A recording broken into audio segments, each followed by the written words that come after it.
다른 부서의 사람이 저한테 부탁을 합니다. 민성씨, A라는 업무를 같이 해줄 수 있나요? 라는 질문을 받았어요. 그럴 때 제일 안 좋은 방법이 뭐냐면 고민해 볼게요가 제일 안 좋습니다. 고민해 볼게요 라고 말하는 순간 그 사람은 어느 정도 동의했다고 착각을 하고 기다려요. 마감일이 돼서 그거 다 됐나요? 라고 물어봤을 때 저 그거 안 했는데요? 최악의 상황입니다. 우리가 빨리 거절을 해줘야 다른 사람이라도 찾을 수 있는 겁니다. 자, 거절은 정확하게 해야 되는데 쿠션 언어로 칭찬을 해주는 겁니다.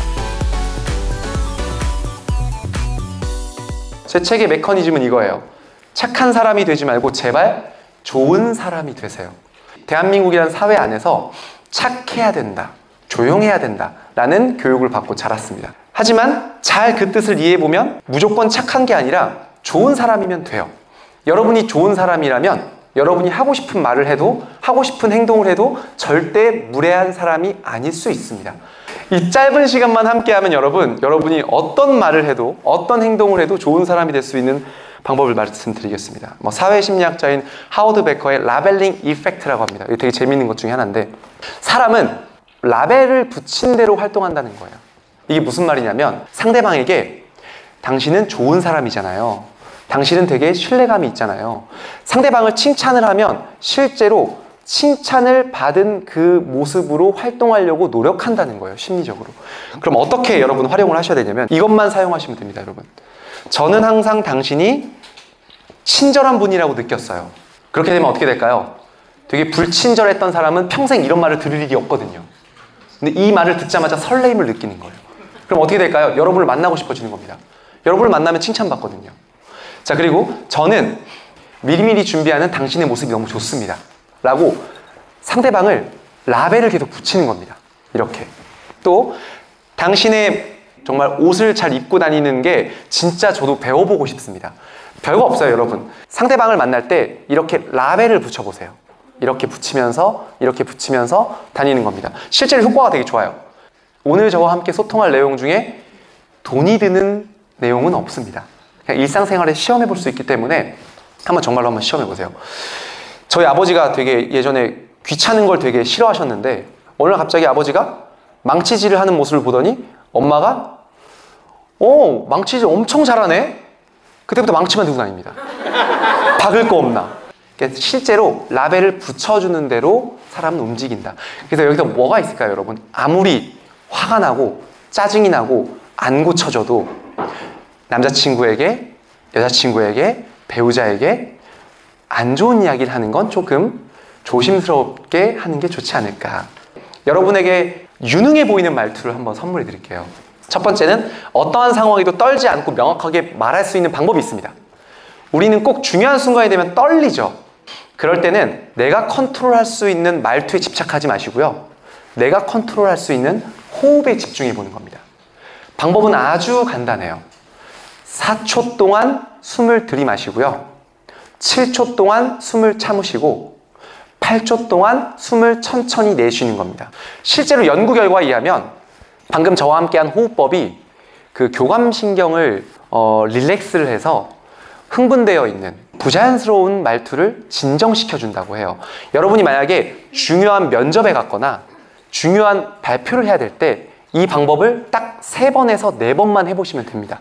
그럼 실제로 떨리는 마음이 가라앉아요. 다음으로 이제 하버드 대학교의 그 앨리슨 우드 브룩스 교수가 한 연구 결과에 의하면 설레임이랑 긴장감이랑 같은 감정이래요. 어쩌면 이것을 바꿀 수 있다는 거예요. 어떻게 해요? 두 손을 위로 뻗으면서 할 수 있다 외치면 실제로 떨림이, 두려움이 설레임으로 바뀐다고 합니다. 할 수 있다 다 같이 한 번만 해볼게요. 하나, 둘, 셋. 할 수 있다! 좋습니다. 제가 실제로 현대홈쇼핑 공채 보러 갈 때 25살이었거든요. 그때 너무 떨려가지고 화장실에 가서 이게 외칠 수 없잖아요. 혼자 할 수 있다! 할 수 있다! 할 수 있다! 이러고 붙었어요. 실제로. 그리고 이 호흡, 제가 실제로 2015년도 현대홈쇼핑 공채 볼 때 사용한 2가지 방법입니다. 이성 앞에서, 중요한 이성 앞에서 이야기를 하거나 발표할 때 꼭 여러분 쉬우니까 써보도록 하시고요. 언제나 유능한 사람이 될 수 있는 홈 그라운드 이펙트, 이것도 되게 재밌어요. 이게 뭐냐면 이 방법만 알면 여러분이 어떤 곳에 가더라도 홈 그라운드로 만들 수 있습니다. 제가 실제로 최근에 상견례를 가는 형님한테 너무 떨려 한다는 거예요. 상견례가 너무 떨린대요. 그 형님한테 말씀을 해줬더니 아 정말 안 떨린다. 상견례 같은 그런 불편할 수 있는 조금 부담스러울 수 있는 자리도 홈그라운드로 만들었다라는 평이 있는데 바로 이겁니다. 약속 시간보다 무조건 15분 먼저 간다. 헐레벌떡 가면 아무래도 지고 시작하는 겁니다. 그쵸? 제 모든 약속 시간은 15분 앞으로 앞당겨져 있어요. 기본값입니다. 떨릴 일이 없어요. 상대방이 늦으면 더 좋아요. 상대방이 떨리거든요. 늦으면 미안해서 바깥 내거든요. 일찍 가는 것만으로도 우리 사회에서는 상당히 우위를 잡을 수 있어요. 자, 기초적인 거니까 넘어갈게요. 머릿속으로 상대방과 이야기를 상상하는 겁니다. 제가 오늘 정확히 이곳에 5시 반쯤 왔어요. 앉아서 머릿속으로 상상했습니다. 오늘 어떤 강의 내용을 할까? 상상을 하면서 오늘 할 얘기를 한번 정리해봤습니다. 자, 그리고 세 번째가 진짜 중요하거든요. 상대방의 다리를 보는 겁니다. 사람은 사회적 동물이기 때문에 얼굴 표정은 다 포커페이스가 돼요. 시어머니 앞에서 괜찮은 척, 뭐 화 안 난 척, 이런 걸 너무 이미 잘 훈련이 되어 있습니다. 근데 훈련이 안 되는 곳이 유일하게 어디죠? 몸의 방향과 다리의 방향이에요. 만약에 상대방의 다리 방향이 문 쪽을 향해 있거나 혹은 종업원 쪽을 향해 있다. 그러면 여러분에게 관심이 없는 거예요. 혹은 여러분과 대화할 생각이 아직은 없는 겁니다. 그럴 땐 좀 무거운 내용이나 설득할 내용을 꺼내기보다는 달콤한 음식을 시키거나 혹은 간단한 아이스 브레이킹을 하는 게 좋겠죠. 만약에 상대방을 만났습니다, 여러분. 여러분이 영업을 하는 분들이에요. 상대방이 여러분을 만나자마자 무릎의 방향이 여러분을 향해 있어요. 하지만 표정은 되게 시큰둥합니다. 왜냐면 표정까지 웃어버리면 프로모션 못 받을 것 같으니까요. 그럴 때는 여러분 바로 상품 얘기를 해도 돼요. 소개팅을 해볼까요? 소개팅을 갔어요. 소개팅 상대방이 무릎의 방향이 여러분을 향하고 있습니다. 그날은 여러분이 굉장히 마음에 들어할 확률이 높은 거예요. 네 번째입니다. 벽을 등지고 앉으세요, 여러분. 15분 먼저 가야 되는 이유가 뭔지 아세요? 좋은 자리를 선정해야 됩니다. 대부분 오해하시는 게 손님들을 편안하게 이쪽에 앉으세요라고 말해요. 그럼 절대 안 돼요. 여러분만 바라보는 게 아니라 지나가는 사람들, 종업원들, 많은 것들을 보잖아요. 상대방을 이렇게 앉게 만들면 나만 볼 수 있죠.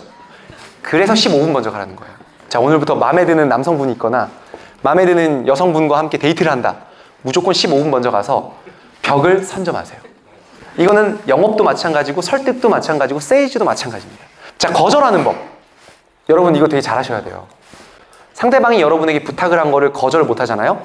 그러면 나는 내 일도 제대로 못하고 상대방 부탁도 못 들어준 사람이 돼버리는 겁니다.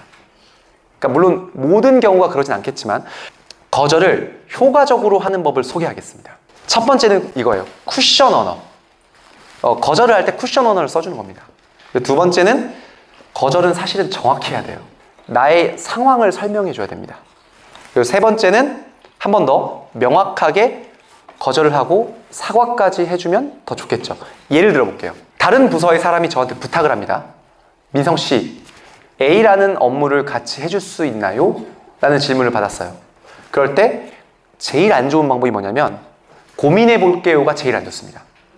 고민해 볼게요 라고 말하는 순간 그 사람은 어느 정도 동의했다고 착각을 하고 기다려요.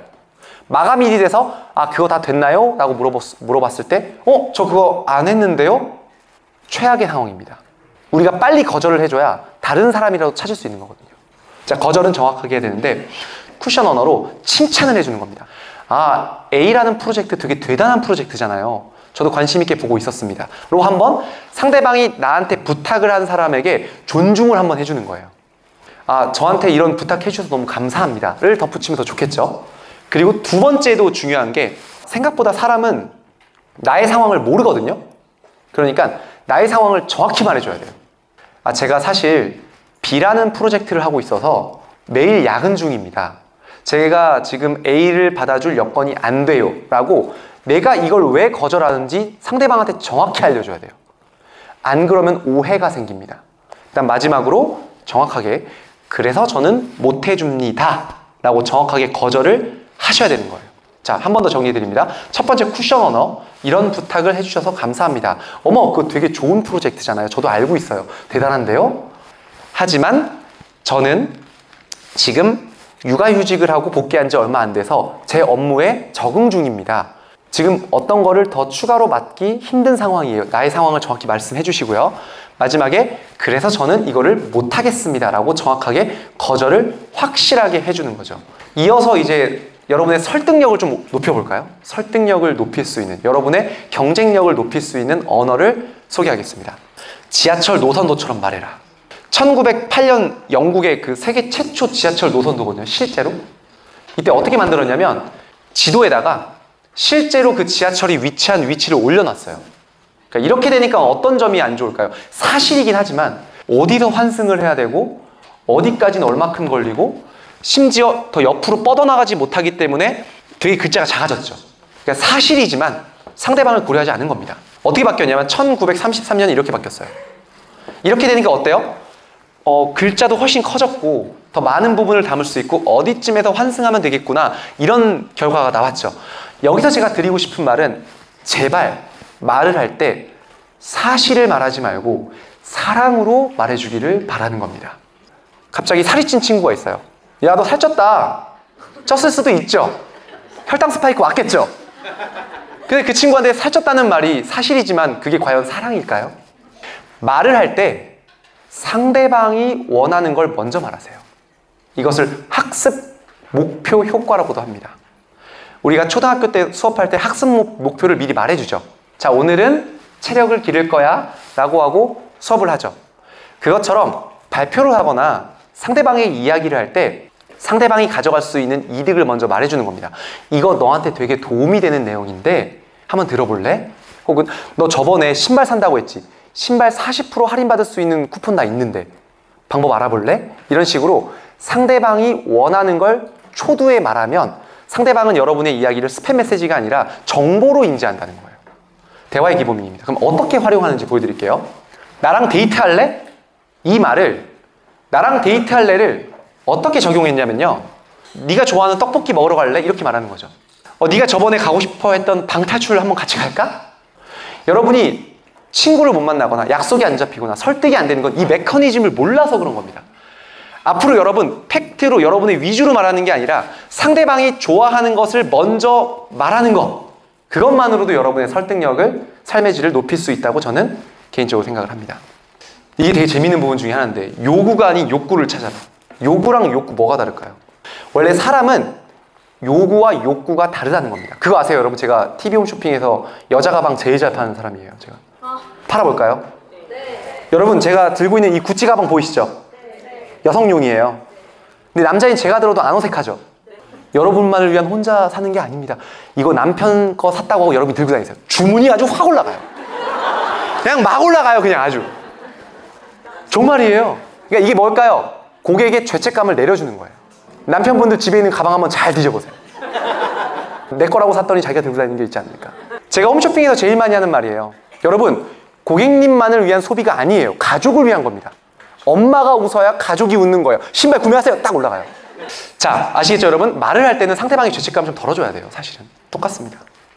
설명은 선물하듯이 하라. 그러니까 상대방의 니즈를 한번 봐야 된다는 겁니다. 그럼 어떻게 하느냐? 이게 여러분 상대방이 뭘 하는지 보고 가면 되는데 상대방의 SNS만 보고 가면 됩니다. 상대방의 SNS를 보면 그 상대방의 모든 걸 알 수 있어요. 그리고 말의 무드를 상대방이 맞추는 겁니다. 만약에 군인 가족이다. 그럼 군인 가족에 맞춰서 이야기를 한번 해보는 거예요. 야, 너 너무 좋겠다. 너 그럼 PX 그럼 편하게 이용하는 거야? 나도 군인 가족 하고 싶다. 이런 말을 한번 해보는 거죠. 소개팅을 하거나 누구와 미팅을 하거나 세이지적인 만남을 할 때는 상대방의 SNS나 카카오톡이나 카카오 스토리를 보고 가세요. 카카오톡에 어떤 사진이 진열되어 있는지 그것을 보고 그 부분으로 칭찬을 해주는 겁니다. 제가 만약에 누군가와 미팅을 한다고 했을 때 그 사람이 저한테 말해요. 어머, 작가님이시던데요? 그런 거 말하지 마세요. 저 자랑하는 거 싫어해요. 3권 썼어요. 이렇게 말하겠죠, 제가 당연히. 제 입으로 자랑이 좀 그러니까. 아니, 며칠 전에 교보문고에서 강의하셨던데 하지 마세요. 1위 했어요. 1위 해서 하는 건데 아무나 못 하는 건데 뭐 연예인들 쓰는데 거기 섰어요 한번. 이렇게 되는 거예요. 그러니까 사람은 누구나 자랑하고 싶어 합니다.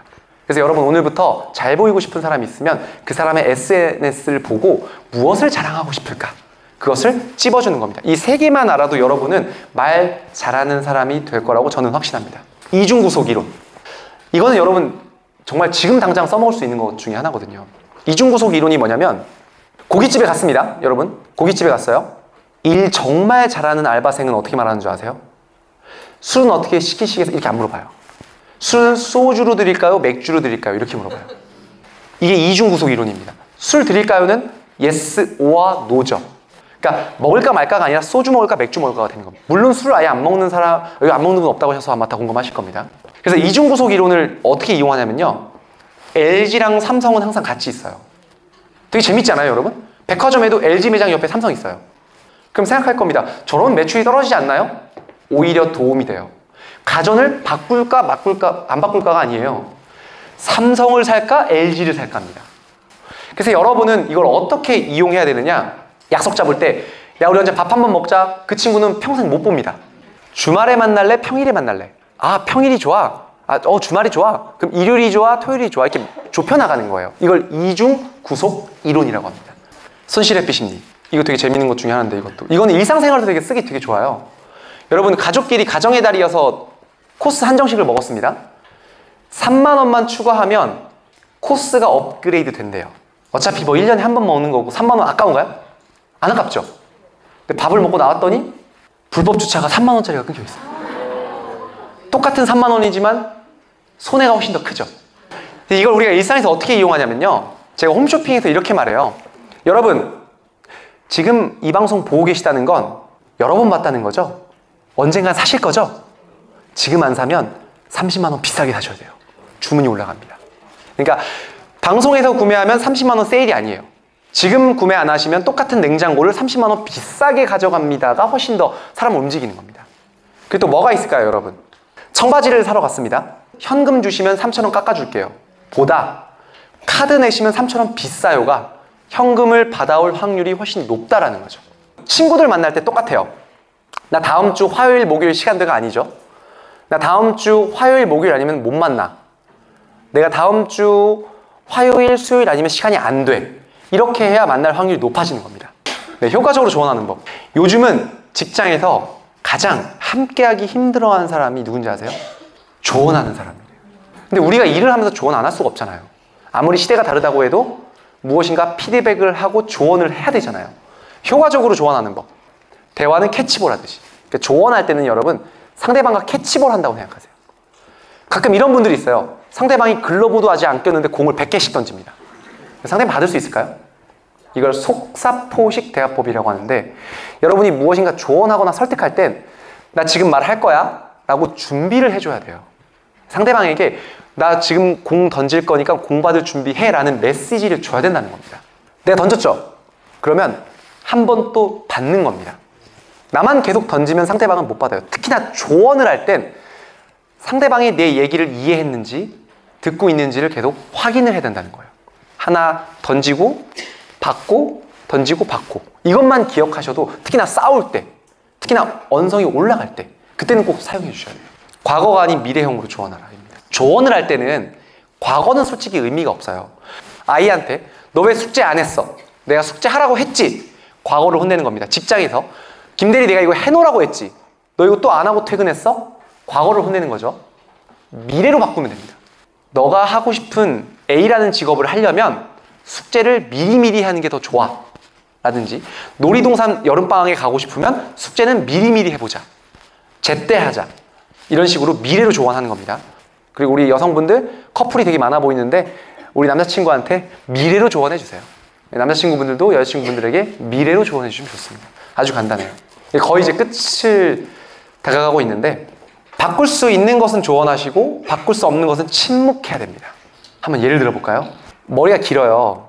근데 이제 여름이 됐기도 했고 기분 전환을 위해서 숏커트로 잘랐습니다.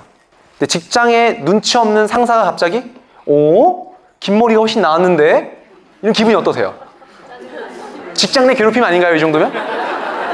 아니 머리를 숏커트로 했는데 예전 긴 머리가 더 나았는데 이 말은 사실 의미가 없습니다. 바뀔 수 없잖아요. 그러니까 대부분 갈등이 바뀔 수 없는 것을 조언해서 갈등으로 이어집니다. 여러분 앞으로 바꿀 수 없는 건 침묵해 주세요. 그럼 어떤 걸 해야 되느냐? 당장 바꿀 수 있는 것을 조언하면 돼요. 친구와 함께 좋은 데서 식사를 하고 있는데 친구가 갑자기 조용히 야 너 지금 코털 좀 삐져나와서 정리하고 와. 기분이 나쁠까요? 오히려 고맙죠. 이거 빨리 정리할 수 있는 거잖아요. 제가 극단적인 표현을 했는데 여러분 이 메커니즘만 기억하시면 돼요. 바꿀 수 없는 건 제발 침묵하세요. 바꿀 수 있는 건 적극적으로 조언하세요. 근데 이게 그 독일의 천문학자거든요. 요하네스 케플러라는 사람이 이런 말을 해요. 사람의 마음은 태양과도 같다. 이게 무슨 말이냐면 태양이 6000도예요, 여러분. 태양이 6000도가 됐는데 왜 우리나라에는 겨울이 있을까요? 그렇게 뜨겁다고 하는 6000도의 태양도 우리 지구에 닿지 않으면 차가울 뿐이에요. 여러분의 진심이 아무리 뜨겁고 아무리 진실되고 아무리 온 마음을 다했어도 상대방에게 전달되지 않으면 차가운 빙하 같을 수 있다는 겁니다. 제가 드리고 싶은 말이 뭐냐면 상대방은 말 그대로 타인이에요. 다른 사람이라는 거죠.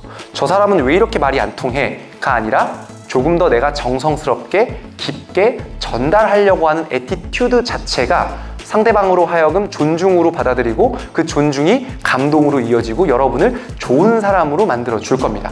그래서 저는 오늘부터 사람과 대화할 때 태양처럼 정성을 들여서 이야기해라 라고 말씀드리고요. 또 제가 제 책 내용 중에 가장 많이 하는 말이 뭐냐면 꽃길만 걸으세요 라는 말을 저는 제일 좋아합니다. 꽃길만 걸으세요.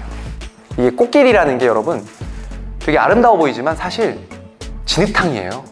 근데 벌레도 많고 그리고 가시도 많고요. 옷도 지저분해집니다. 사실 말을 예쁘게 하려고 하는 건 꽃길을 걷는 것과 똑같아요. 아름답고 화사하고 봄날도 있지만 사실 신발도 젖고 가끔 상처도 받고 굉장한 노력이 필요합니다. 그럼에도 불구하고 여러분 꽃길만 걸으세요. 김민성이었습니다.